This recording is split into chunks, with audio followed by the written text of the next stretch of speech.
Heavenly Hope. The summer flowers came, and withered away, the days grew shorter and shorter. The swallows took their flight to warmer climes, winter was stealing on apace, and yet the lawsuit was not ended on which hung the succession to the Mitten estate. Amy's feeble spark of life was growing fainter. It was a surprise to herself that she had survived to see the winter, with increasing cares and hardships around her. But the poor sufferer had not been left deserted, help had been sent her in time of need. The clergyman, who came from a considerable distance to visit the sick member of his flock in her lonely dwelling, interested other friends in her case. Many a little comfort found its way to the cottage on the common, which Amy gratefully received as a gift from her Father in heaven.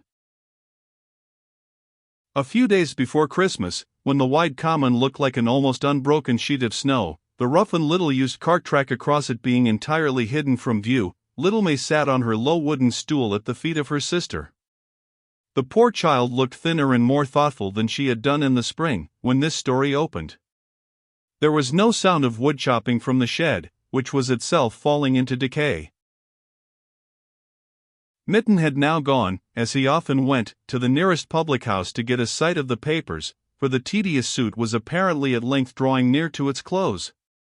The boys did not care to work unless their father's eye were upon them. They had run off to amuse themselves, no one exactly knew where. They had little to tempt them to stay near the cottage. The last bit of bread that was in it had been finished at breakfast. "Oh, Amy," sighed poor May, I wish we'd never heard of that Mitten estate, that those men in black coats had never come near our cottage, or found these scraps in your pillow. Looking for that inheritance, as Father calls it, has been plague and worry to us ever since, and if he don't get it at last, 'twill drive him right out of his wits. I fear that disappointment now would nigh break his heart," murmured Amy. "But if he does get it, won't it make him happy, oh, so very, very happy," cried May. "I don't know, I hope so, but one can't be quite sure with anything earthly," said Amy. May looked surprised at the doubt. "I'm sure that it will, if Father only gets the inheritance," she cried, "but 'tis so very long a-coming, I'm afraid it will never be his." "I believe that I shall enter into mine first," said Amy very faintly, and her lips formed the words to which she had hardly strength to give breath, far better, undefiled, and that fadeth not away." There was something in the countenance of Amy, sweet and placid as it was, that alarmed May, she could scarcely tell why.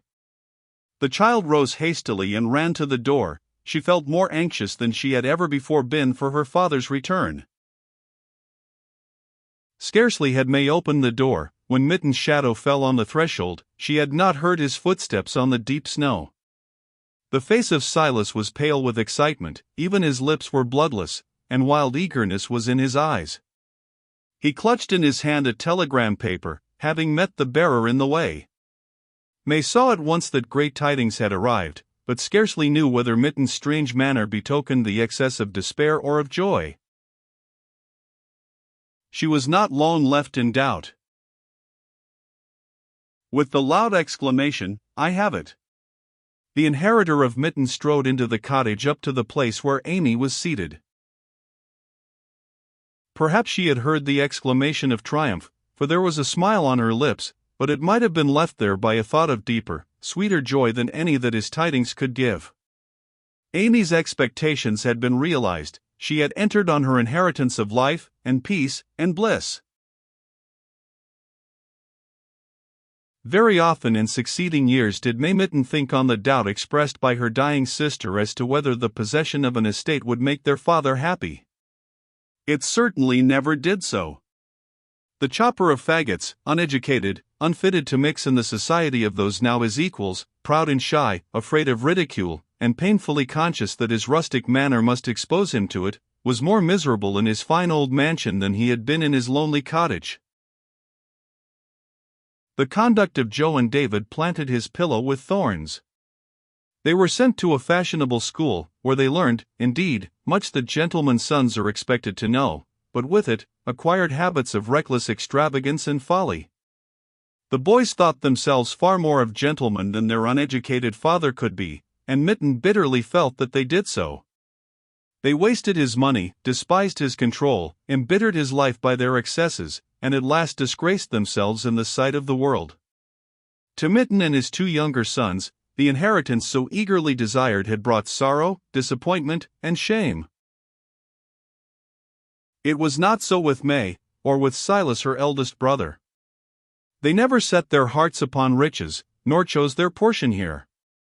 They made use of the wealth which they inherited as a trust confided to them by their heavenly Master, most enjoyed when most laid out to his glory. For Amy's short life of suffering had not been spent in vain. The Bible which she had given, the words which she had spoken, had been of far more avail in ennobling the two who loved her best, than all the broad acres of Mitten.